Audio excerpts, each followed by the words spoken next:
PSC ഉദ്യോഗാർത്ഥികൾക്ക് നമസ്കാരം. കഴിഞ്ഞ ക്ലാസ്സിൽ SCERT ക്ലാസ് 5 സസ്യലോകത്തെ അടുത്തറിയാം PSC ഇതുവരെ ചോദിച്ചിട്ടുള്ള ചോദ്യങ്ങളാണ് കഴിഞ്ഞ ക്ലാസ്സിൽ ചർച്ച ചെയ്തത്.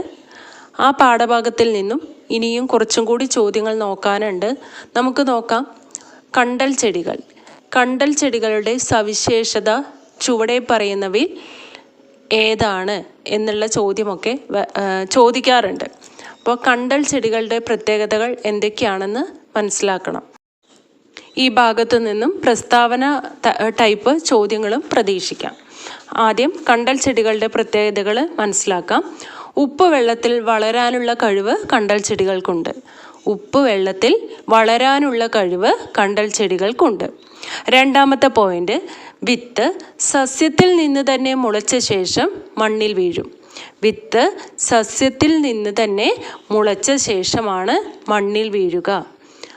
അടുത്ത പോയിന്റ്, അന്തരീക്ഷത്തിലേക്ക് വളർന്നു നിൽക്കുന്ന ശ്വസനവേര്. കണ്ടൽ ചെടികളുടെ ഒരു പ്രത്യേകതയാണ് അന്തരീക്ഷത്തിലേക്ക് വളർന്നു നിൽക്കുന്ന ശ്വസനവേര്. മറ്റൊരു പോയിന്റ്, അധിക ലവണം ഇലകളിലൂടെ പുറന്തള്ളുന്നു. കണ്ടൽ ചെടികൾ അധികമായി വരുന്ന ലവണത്തെ ഇലകളിലൂടെ പുറന്തള്ളുന്നു. അടുത്ത പോയിന്റ്, തീരദേശത്തെ കടലാക്രമണത്തിൽ നിന്നും സംരക്ഷിക്കുന്നു. തീരദേശത്തെ കടലാക്രമണത്തിൽ നിന്നും സംരക്ഷിക്കുന്നു. മറ്റൊരു പോയിന്റ്, സവിശേഷമായ ആവാസ വ്യവസ്ഥ സൃഷ്ടിക്കുന്നു. സവിശേഷമായ ആവാസ വ്യവസ്ഥ സൃഷ്ടിക്കുന്നു.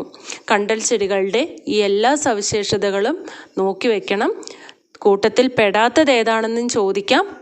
അല്ലെങ്കിൽ താഴെ തന്നിരിക്കുന്നവയിൽ കണ്ടൽ ചെടികളുടെ പ്രത്യേകതയിൽ പെടുന്നത് ഏതാണ് എന്നുള്ള രീതിയിലൊക്കെ ചോദ്യങ്ങൾ വരാം. PSC ഒരുപാട് തവണ ആവർത്തിച്ച് ചോദിച്ചിട്ടുള്ള ഭാഗമാണ് സംഭരണ വേരുകളും ഭൂകാണ്ഡ വേരുകളും. താഴെ തന്നിരിക്കുന്നവയിൽ സംഭരണ വേരുകൾക്ക് ഉദാഹരണം ഏതാണ്? അല്ലെങ്കിൽ ഉരുളക്കിഴങ്ങ് ഏത് തരം വേരിന് ഉദാഹരണമാണ്? ഇത്തരത്തിലുള്ള ചോദ്യങ്ങളൊക്കെ പല തവണ PSC ആവർത്തിച്ച് ചോദിച്ചിട്ടുള്ളതാണ്. നമുക്ക് നോക്കാം. സംഭരണ വേരുകൾ.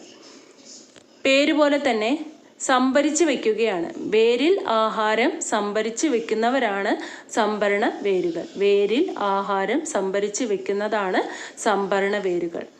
ഉദാഹരണം, മരച്ചീനി, മധുരക്കിഴങ്ങ്, ക്യാരറ്റ്, ബീട്രൂട്ട്, ശതാവരി. മരച്ചീനി, മധുരക്കിഴങ്ങ്, ക്യാരറ്റ്, ബീട്രൂട്ട്, ശതാവരി. ഇതെല്ലാം സംഭരണ വേരുകൾക്ക് ഉദാഹരണമാണ്. എല്ലാ കിഴങ്ങും സംഭരണ വേരല്ല. രൂപാന്തരം പ്രാപിച്ച കാണ്ഡങ്ങളാണ് ഭൂകാണ്ഡ വേരുകൾ.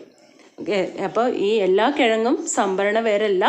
രൂപാന്തരം പ്രാപിച്ച കാണ്ഡങ്ങളാണ് ഭൂകാണ്ഡ വേരുകൾ എന്ന് പറയുന്നത്. അപ്പോൾ രൂപാന്തരം പ്രാപിച്ച കാണ്ഡങ്ങളാണ് ഭൂകാണ്ഡ വേരുകൾ. വേരിൽ ആഹാരം സംഭരിച്ചു വെക്കുന്നവരാണ് സംഭരണ വേരുകൾ. ഓക്കെ, അപ്പോൾ ഭൂകാണ്ഡ വേരുകൾക്ക് ഉദാഹരണം ചേന, ചേമ്പ് അല്ലേ? ചേന, ചേമ്പ് നമുക്ക് ഒരു ഫ്ലോയിൽ പറയാം. ഇഞ്ചി, മഞ്ഞൾ. ഇഞ്ചി, മഞ്ഞൾ. ഉള്ളി, ഉരുളക്കിഴങ്ങ്. ഓക്കെ, ചേന, ചേമ്പ്, ഇഞ്ചി, മഞ്ഞൾ, ഉള്ളി, ഉരുളക്കിഴങ്ങ് ഭൂകാണ്ഡ വേരുകൾക്ക് ഉദാഹരണമാണ്. ഇവയിൽ ഏതെങ്കിലും ഒന്ന്, അതായത് സംഭരണ വേരുകളോ ഭൂകാണ്ഡ വേരുകളോ ഉദാഹരണ സഹിതം വ്യക്തമായി പഠിച്ചു വെച്ചാൽ കൺഫ്യൂഷൻ ഉണ്ടാവില്ല.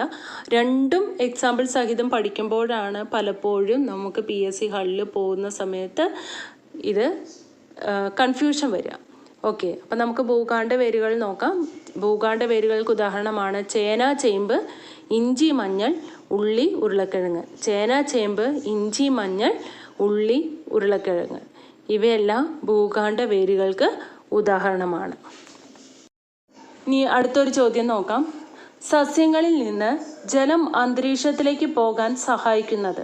സസ്യങ്ങളിൽ നിന്ന് ജലം അന്തരീക്ഷത്തിലേക്ക് പോകാൻ സഹായിക്കുന്നത് ആസ്യരന്ധ്രം വഴിയാണ്. നമ്മൾ കഴിഞ്ഞ ക്ലാസ്സിൽ പഠിച്ചായിരുന്നു.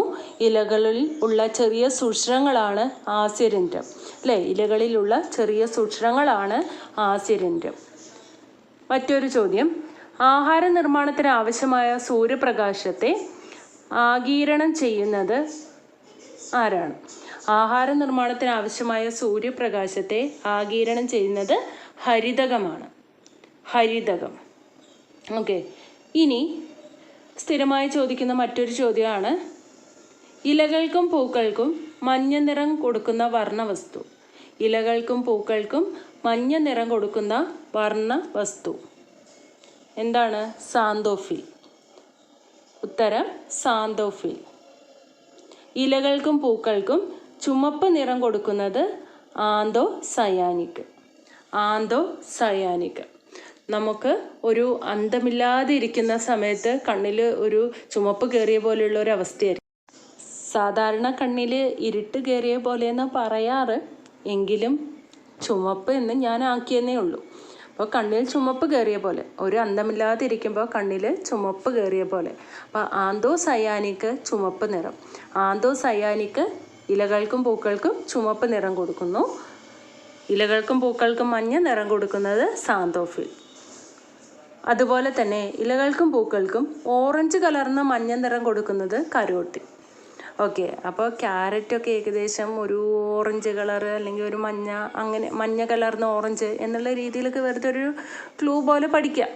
ഓക്കെ, അപ്പോൾ ഇലകൾക്കും പൂക്കൾക്കും ഓറഞ്ച് കലർന്ന മഞ്ഞ നിറം കൊടുക്കുന്നത് കരോട്ടിൻ. അടുത്തൊരു ഭാഗം, മറ്റ് ചെടികളിൽ പടർന്നു കയറി വളരുന്ന ദുർബലകാണ്ഡ സസ്യമാണ് ആരോഹികൾ. മറ്റു ചെടികളിൽ പടർന്നു കയറി വളരുന്ന ദുർബലകാണ്ഡ സസ്യങ്ങളാണ് ആരോഹികൾ അല്ലെങ്കിൽ ക്ലൈംബേഴ്സ്. ഓക്കെ, ഇപ്പോൾ ഉദാഹരണം കുരുമുളക് നോക്കൂ. കുരുമുളക് എടുത്തു കഴിഞ്ഞാൽ കവുങ്ങ്, തെങ്ങ്, തേക്ക് എന്നിവയിലൊക്കെ പടർത്തി വിടാറുണ്ട് അല്ലേ? കയറ്റി വിടുന്നത് നമുക്ക് കാണാനായിട്ട് സാധിക്കും. ഓക്കെ, മറ്റു ഉദാഹരണങ്ങളാണ് പാവൽ, പടവലം. ഓക്കെ, അപ്പോൾ ക്ലൈംബേഴ്സ് അല്ലെങ്കിൽ ആരോഹികൾക്ക് ഉദാഹരണമാണ് കുരുമുളക്, പാവൽ, പടവലം. ഈ ആരോഹികളിൽ കാണപ്പെടുന്ന അത് ഒരു സ്പ്രിങ് പോലെയുള്ള ഒരു ഭാഗമുണ്ട്. ആ സ്പ്രിങ് പോലെയുള്ള ഭാഗം കൊണ്ടാണ് ഇതെന്ത് ചെയ്യുന്നത്, ഈ ചെടികളിലൊക്കെ കയറിപ്പോകുന്നത് അല്ലേ? അപ്പോൾ ഈ സ്പ്രിങ് പോലെയുള്ള ഭാഗത്തെ പ്രധാനികൾ എന്നാണ് പറയുന്നത്. ആരോഹികളിൽ കാണപ്പെടുന്ന സ്പ്രിങ് പോലെയുള്ള ഭാഗമാണ് പ്രധാനികൾ എന്ന് പറയുന്നത്. നിലത്ത് പടർന്നു വളരുന്ന ദുർബലകാണ്ഡ സസ്യങ്ങളാണ് ഇഴവള്ളികൾ അല്ലെങ്കിൽ ക്രീപ്പേഴ്സ്. നിലത്ത് പടർന്നു വളരുന്ന ദുർബലകാണ്ഡ സസ്യങ്ങളാണ് ഇഴവള്ളികൾ അല്ലെങ്കിൽ ക്രീപ്പേഴ്സ്. ഉദാഹരണം മധുരക്കിഴങ്ങ്, കൊടങ്ങൽ, സ്ട്രോബെറി. മധുരക്കിഴങ്ങ്, കൊടങ്ങൽ, സ്ട്രോബെറി എന്നിവ ഇഴവള്ളികൾക്ക് ഉദാഹരണമാണ്. ഇനി ശിഖിരത്തിൽ നിന്ന് താഴേക്ക് വളരുന്ന വേരുകളെ താങ്ങുവേരെന്നാണ് പറയുന്നത്. ശിഖിരത്തിൽ നിന്ന് താഴേക്ക് വളരുന്ന വേരുകളാണ് താങ്ങുവേരുകൾ. ഉദാഹരണം പേരാൽ. പേരാൽ താങ്ങുവേരിന് ഉദാഹരണമാണ്. നോക്കുക, ചില കുട്ടികളോട് പേര് ചോദിച്ചാൽ പേര് പേരയ്ക്ക എന്ന് ഒന്ന് താങ്ങി പറയാറുണ്ട് അല്ലേ? അപ്പോൾ താങ്ങുവേരിന് ഉദാഹരണമാണ് പേരാൽ. അടുത്തത് തണ്ടിൽ നിന്ന് താഴേക്ക് വളരുന്ന വേരുകളാണ് പൊയ്കാൽ വേര്. തണ്ടിൽ നിന്ന് താഴേക്ക് വളരുന്ന വേരാണ് പൊയ്കാൽ വേര്. ഉദാഹരണം കൈതച്ചെടി. ഉദാഹരണം കൈതച്ചെടി. പഠിക്കാൻ എളുപ്പത്തിനെ പൊയ്കാലിന് എഴുതുന്ന സമയത്ത് അവസാനം കാൽ എന്നുള്ള ഒരു ഇതാണ് വരുന്നത്. കൈതച്ചെടി എന്ന് എഴുതുമ്പോൾ ആദ്യം കൈ വരുന്നുണ്ട്, അപ്പോൾ കൈയും കാലും. അപ്പോൾ പൊയ്കാൽ, കൈതച്ചെടി. അതായത് പരീക്ഷയ്ക്ക് പല ഡൗട്ടുകളും വരാം. അതായത് താങ്ങ് വേര് ആണോ കൈതച്ചെടി എന്നുള്ള ഡൗട്ടൊക്കെ നമുക്ക് വരും.